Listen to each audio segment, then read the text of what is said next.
Hello বন্ধুরা, তোমরা সবাই কেমন আছো? আমিও খুব ভালো আছি। আসো, যে গাছটা নিয়ে আজকে কথা বলবো এটা হচ্ছে ওয়াটার লিলি। এই লিলি গাছটা আমি আগের বছরে ঠিক পুজোর আগে বসিয়েছিলাম। 100 টাকার গামলা কিনে 40% গোবর সার, পুরনো গোবর সার হতে হবে, আর হচ্ছে তোমার 60% প্লেন গার্ডেন সয়েল দিয়ে বসিয়েছিলাম। গার্ডেন সয়েল আর গোবর সার একসাথে আমি মিক্স করিনি। ওপরের লেয়ারটা আমার গার্ডেন সয়েল ছিল 60% আর নিচের লেয়ারটা ছিল 40% পুরনো গোবর সার দিয়ে আমি 2 দিন ধরে জল দিয়ে রেখেছিলাম গামলাটা।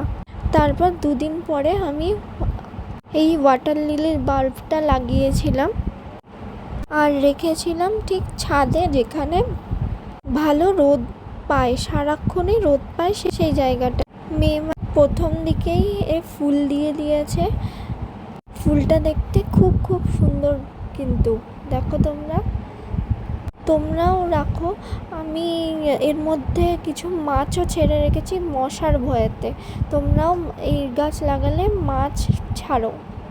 আমি বসানোর পর থেকে অন্য কোনো খাবার দিইনি। মধ্যে আমার 2টো কালার দেওয়া আছে, একটা ব্লু আর একটা হলুদ। আমি যেটা করেছি সেটাই তোমাদের সাথে শেয়ার করলাম। আজকের মতো টাটা।